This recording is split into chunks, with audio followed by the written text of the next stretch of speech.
Today is the 20th day of August 2020 in Abaco, Bahamas. As I look over my favorite place, and if you look there, you see the Duke of Topsail just coming into the harbor of Marsh Harbor.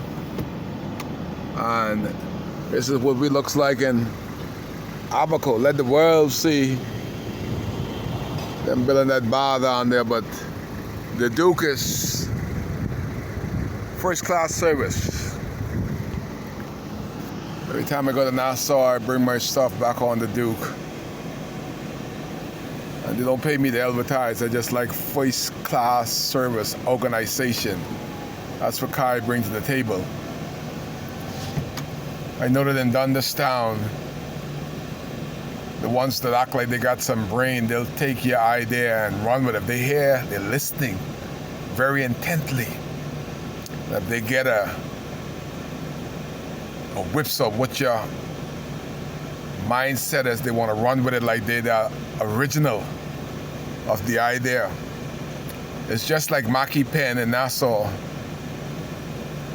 You imagine Mackie Penn campaign for the F&M, and she now want to be the candidate for North Abaco, having spent a month in Abaco in over 40 years. Then we got another one that campaigned for Darren Henfield, three-time chief counselor. Campaign for Darren Henfield. Celebrate. Saw him celebrating at the airport when Darren won by a landslide. I said, boy, you don't know Darren. That is short-lived. Then we have what we call wickedness in high places. See, the universal God watches over everybody and everything. If he knows what you're gonna think before you think it, don't you know that the universal God know you? So he knows my heart. My desire is to see this Bahamas a better place for all of our kids. And we are slowly losing it because of the people like Dr. Livingston Marshall that brought the COVID-19 into Abaco with his Mexicans, sneaked them out yesterday into Nassau. Then we had another wicked one, Hubert Ingram. Never ever was about the black people of North Abaco. You imagine North Abaco. Hubert Ingram was three-time prime minister, served North Abaco for 35 years. And that brute thought that the position was too good for anybody for North Abaco. Before he picked somebody that he know could win, he picked somebody that gonna mess it up, because he always have this mystique that North Abaco people are so stupid, they're gonna always support Hubert Ingram. And whatever Hubert say, they believe Hubert more than God. If God said no and Hubert say yes, Cooperstan will go against Almighty God. That is gospel. I've seen it.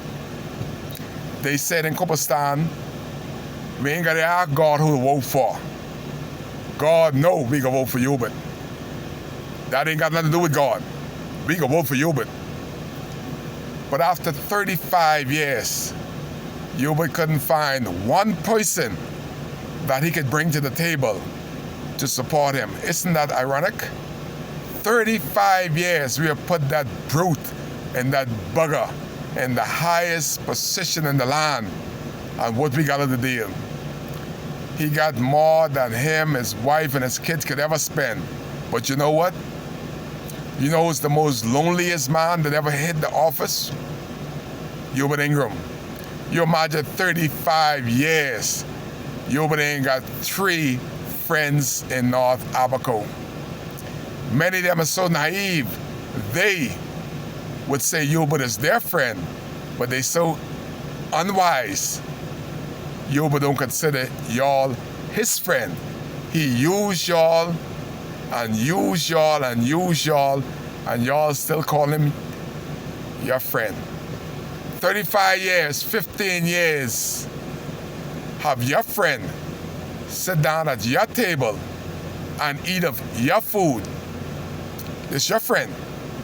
Have you been in your friend Hubert Ingram house in 35 years and had a meal?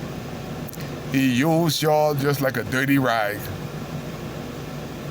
North Abaco. And you remember who he brought? He walked around with Darren Henfield as if he know Darren Henfield. Darren been gone for 35 years and Hubert been gone for 35 years. You see how much we have missed in Abaco? How much non-representation we've had? 35 years, 3-time Prime Minister, and have not 3 friends in North Abaco. Not 3 people that Hubert could say he has made a millionaire. But look at the people in the container port in Nassau. All of the Moscows and the Simonet. Name one black person from North Abaco that he put in the deal to become a millionaire. Look at Bakers Bay. He never brought one project to Abaco that could make money. $40 million port in North Abaco going on 15 years, and it can't be open. It was Hubert and the Chinese deal. It had nothing to do with the government. It had nothing to do with North Abaco nor Cooperstan people. You imagine 40 million sitting in North Abaco when there's not one building on the port in Marshaba.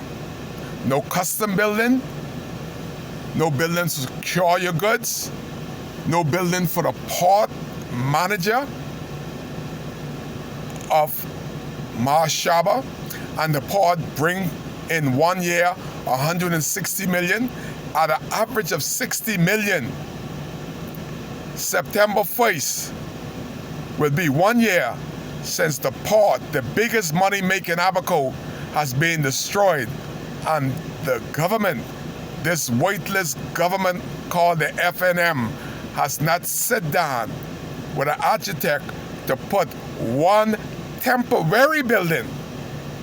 Custom couldn't even get a tent. You imagine they got put about 50 tents by the government building, but there's nothing for customs to work out at the biggest port outside Grand Bahama. Zero. Kai, as your member of parliament, this could never have happened. The port manager has nowhere to work out of but the back of his truck. Custom has to work out a buried trailer for one of the shipping company from a port that brought 60 million every year before Hurricane Dorian, and we can't get one of those $60 million back to rebuild the port, not even a temporary building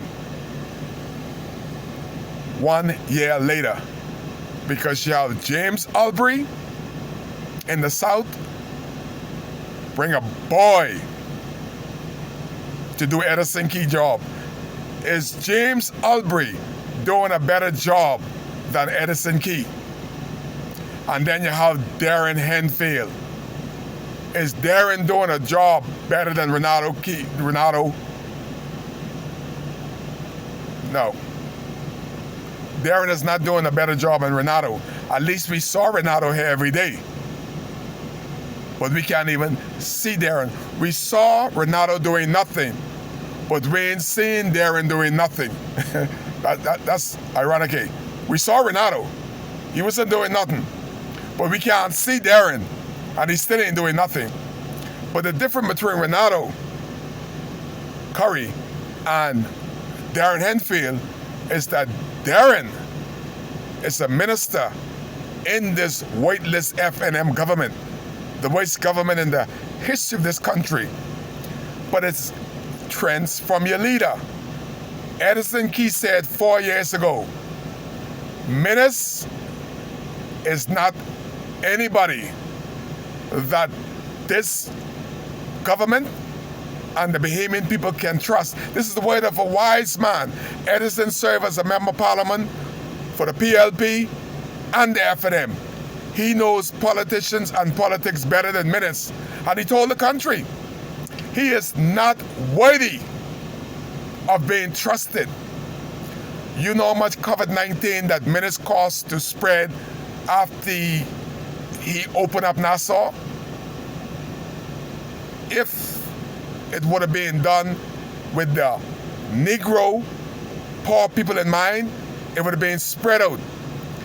But Menace only think about the oligarchies and people like himself that rob the government, or all those millions that they have not paid back to the treasury.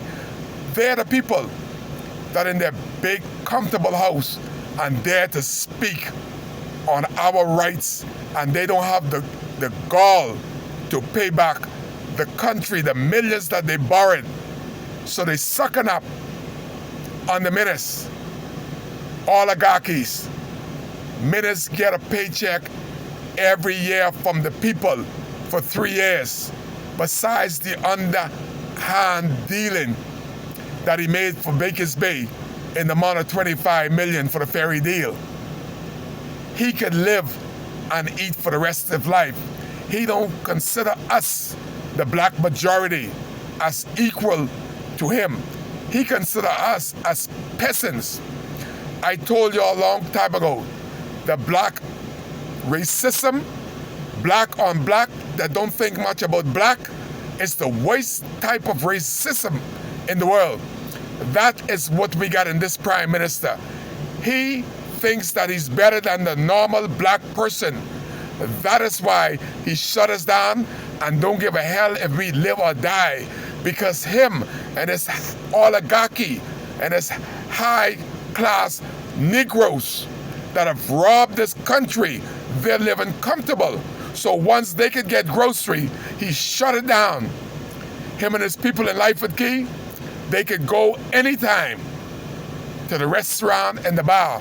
But the Negroes, they're doing the same thing that they did before independence. The black must stay over the hill, lock down and lock out, while Menace and the rest of the FNM oligarchies and the Lightfoot Key millionaires and billionaires could ride all through and enjoy the beauty of us being locked down.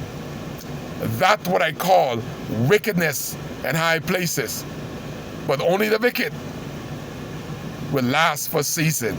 It's when these guys care educating you about a man called Hubert Ingram and Hubert Menace.